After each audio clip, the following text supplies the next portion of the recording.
En venant s'installer sur l'île de Montréal, les pionniers étaient animés par le même rêve, celui de fonder une société plus juste, à l'image des premières communautés chrétiennes, où colons et Premières Nations cohabiteraient sur un pied d'égalité dans le respect de chacun. 375 ans plus tard, force est de constater que l'histoire ne fut pas aussi pacifique. Pourtant, le rêve des fondateurs reste un exemple de vivre ensemble pour la société d'aujourd'hui. C'est ce que nous explique Nicole Obomsawin, anthropologue. Elle nous reçoit au musée des Abénaquis à Odanak. À partir du moment où il y a eu des colons qui sont installés, les colons n'étaient pas adaptés à l'hiver, puis les maisons n'étaient pas adaptées. Donc, on était un peu en relation de dépendance avec les Autochtones. On a eu besoin des Autochtones pour nous montrer comment survivre dans ce pays-là, dans les premiers temps où la colonie s'est installée. Donc, je dirais qu'il y a eu, à ce moment-là, des relations beaucoup plus étroites qu'on pourrait penser aujourd'hui.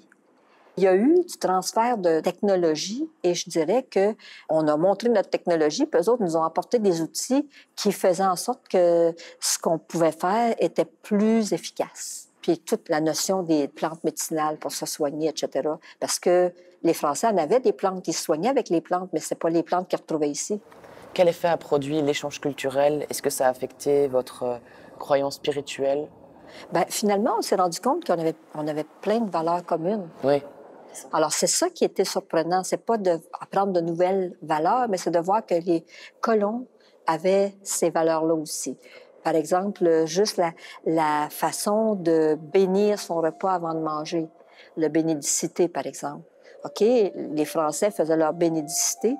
Et puis, ben nous, on remerciait pour la nourriture qu'on allait prendre aussi. Donc, il y avait dans ce rapport-là, je dirais, dans la vie quotidienne, des valeurs qui étaient communes, sans qu'on sache, parce qu'on vivait de façon différente.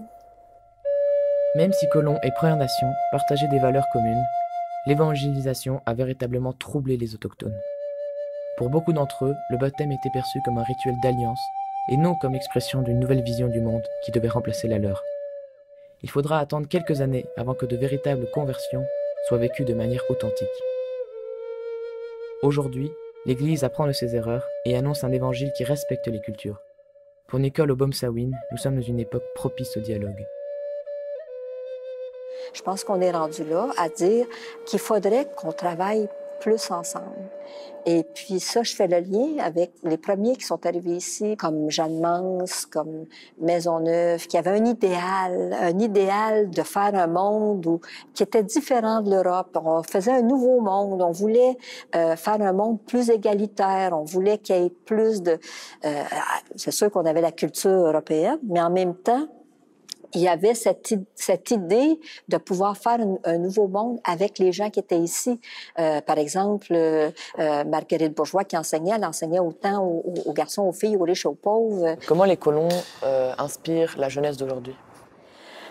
Bien, je pense que ce qu'on doit retenir des premiers colons qui sont arrivés, c'est toutes les valeurs qui étaient portées par ces colons-là. Pas juste l'endurance, le courage ou le voyage. Bon, tout ça, je trouve que c'est technique. C'est pas anodin, mais c'est technique. Mais c'est tout le rêve qui était porté par ces gens-là, l'idéal d'une vie meilleure, de faire un nouveau monde, et non pas de reproduire ce qu'on trouvait qui n'était pas correct en Europe. Donc, ça, je pense que c'est inspirant pour la jeunesse, parce que la jeunesse, elle veut toujours refaire le monde. De toute façon, aujourd'hui, on peut plus faire un nouveau monde. On est là, on habite là, il n'y a plus de terre nouvelle à défricher. Comment on peut faire aujourd'hui pour défricher un nouveau territoire d'entente avec la jeunesse? Pour moi, je pense que c'est la jeunesse la clé.